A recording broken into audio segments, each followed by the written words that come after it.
नमस्कार। मैं हूं डॉक्टर अन्नपूर्णा से। और आज मैं बात करूंगी तीन ऐसे सबसे मुश्किल एनवायरमेंटल साइंसेस के टॉपिक्स की जिसमें सभी स्टूडेंट्स को दिक्कत आती है और उनको ये पता नहीं होता कि इन टॉपिक्स की पढ़ाई कैसे करें। पर शुरू करने से पहले, अगर आप मेरे चैनल पर नए हैं, एनवायरमेंटल साइंसेस से जुड़ी हर वीडियो और हर जानकारी के लिए मेरे चैनल को सब्सक्राइब करना ना भूलें। तो शुरू करते हैं। क्या है वो तीन टॉपिक्स जो आपको कभी समझ में नहीं आते हैं, जिसमें आपको बहुत दिक्कत होती है और कई बार आपके प्रोफेसर्स भी हेल्प नहीं कर पाते हैं। पहला टॉपिक है इन्वायरमेंटल ज्योग्राफी, जो मुझे बहुत मुश्किल लगता था। दूसरा है इन्वायरमेंटल इम्पैक्ट असेसमेंट। और तीसरा है स्टेटिस्टिक्स। ये तीनों ही टॉपिक्स को आप कहाँ ढूंढ सकते हैं और कैसे तैयारी कर सकते हैं, मैं अभी बताती हूँ। तो ये मेरी प्लेलिस्ट है, detailed lectures of environmental sciences, जो कि मेरे चैनल पर की सबसे इंपॉर्टेंट प्लेलिस्ट है। और यहाँ मैं आपको दिखाऊंगी इन्वायरमेंटल ज्योग्राफी से जुड़े वो सारे वीडियोस जो आपके लिए यूजफुल हैं और आप बहुत ही आसानी से उन टॉपिक्स की तैयारी कर सकते हैं, जैसे कि earthquake, volcanic eruption, climate science, इन सभी की। यहाँ पर है lecture 3, the layers of atmosphere part 2। Lecture 4, the internal structure of the earth part 1, layers of the earth. Lecture 5, internal structure of the earth Part 2, Earthquakes. It's the most comprehensive video on earthquakes. Lecture 6, Internal Structure of the Earth. Part 3, Volcanoes. Again, it's the most comprehensive video on volcanoes.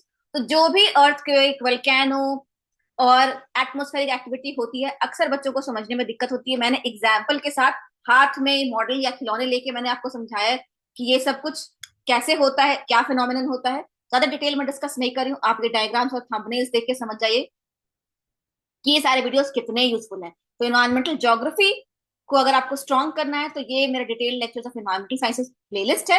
इस playlist में जाइए और अपनी पसंद के सारे videos आप यहाँ देख सकते हैं। दूसरा जो है वो है EIA, that is environmental impact assessment. ये टॉपिक मुझे खुद भी बहुत मुश्किल लगता था और 2 बार में समझ में आया था, but I got you covered. आपके लिए मैंने तोड़ निकाल लिया है। अभी देखते हैं। तो यहाँ अगेन जो मेरी प्लेलिस्ट है, detailed lectures of environmental sciences, उसमें EIA के ऊपर मैंने कई सारे वीडियोस बनाए हैं, जिसपे मैंने EIA को ABCD से एकदम शुरुआत से लेके और पूरा डिटेल में डिस्कस किया है। तो अगर आप ये वीडियोस देख लेंगे, जैसे लेक्चर 27, इंट्रोडक्शन टू EIA पर EIA नोटिफिकेशन 2006। इसके अलावा लेक्चर 28, हिस्ट्री ऑफ EIA, और ये बहुत ही अच्छा वीडियो है इसके बारे में कि EIA की शुरुआत कैसे हुई। लेक्चर 29, स्टेजेस ऑफ EIA पर EIA नोटिफिकेशन 2006। EIA में कौन कौन से स्टेजेस होते हैं। Lecture 30, what happens post appraisal in EIA process. तो अप्रेजल EIA का सबसे इंपॉर्टेंट स्टेप होता है, और अप्रेजल होने के बाद क्या होता है। EIA का जो पूरा नियम कानून है, मैंने आसान भाषा में हिंदी और इंग्लिश इन दोनों भाषाओं में डिस्कस किया है। मैं हर वीडियो में पहले इंग्लिश में बोलती हूँ, फिर उसको हिंदी में एक्सप्लेन करती हूँ, ताकि सबको समझ में आ जाए। तो अगर आप EIA के बारे में जानना चाहते हैं तो ये चारों वीडियोस हैं। इसके अलावा एक और वीडियो है जो EIA के बारे में मैंने बताया था। मैंने इंडिया में एक कॉलेज में वर्कशॉप लिया था, तो उसका वीडियो है, मैं अभी आपको वो भी शेयर करके दिखाती हूँ। ये वो प्लेलिस्ट है, माय वर्कशॉप्स इन इंडिया। मैंने 3 वर्कशॉप्स की हैं इंडिया में, अलग अलग कॉलेजेस में अभी तक। और इसमें जो थर्ड वर्कशॉप था, my third workshop in India, और इन्वायरमेंटल इम्पैक्ट असेसमेंट के बारे में है, how is environmental impact assessment conducted in India. तो इसको आप इस वीडियो को देख लीजिए। तो वो सारे जो वीडियोस मैंने अभी आपको दिखा है, और प्लस ये एक वीडियो, इसको देखने के बाद आप एंट्री लेवल पे EIA के एक्सपर्ट हो जाएंगे, क्योंकि EIA में ये सब सब कुछ जानना जरूरी होता है। इन्वायरमेंटल लॉ, उसकी हिस्ट्री, उसका बैकग्राउंड, सभी कुछ इन सभी वीडियोस में कवर्ड है। अगर आप एक फ्रेशर हैं तो इससे ज्यादा EIA में आपको जानने की जरूरत नहीं होगी। इंटरव्यू भी क्लियर होगा और जॉब भी सिक्योर कर पाएंगे अगर आप ये सारे वीडियोस देख के इंटरव्यू में जाएंगे तो। ठीक है।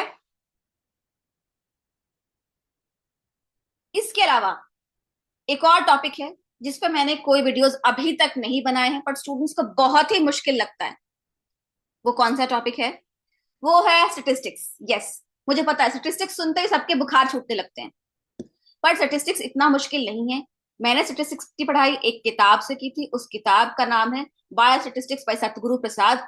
Amazon पे उपलब्ध है, मैं डिस्क्रिप्शन बॉक्स में लिंक भी डाल दूंगी, आप यूज कीजिए, आप खरीद लीजिए और आप इससे स्टेटिस्टिक्स की पढ़ाई शुरू कर सकते हैं।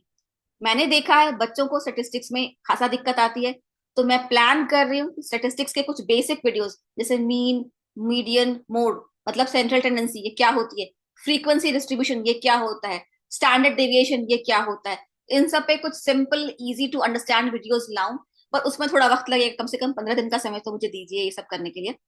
तो ये मैं लाऊंगी, पर अभी जब तक वो वीडियोस नहीं है, आप चाहें तो सतगुरु प्रसाद की किताब से स्टैटिस्टिक्स की तैयारी शुरू कर सकती हैं।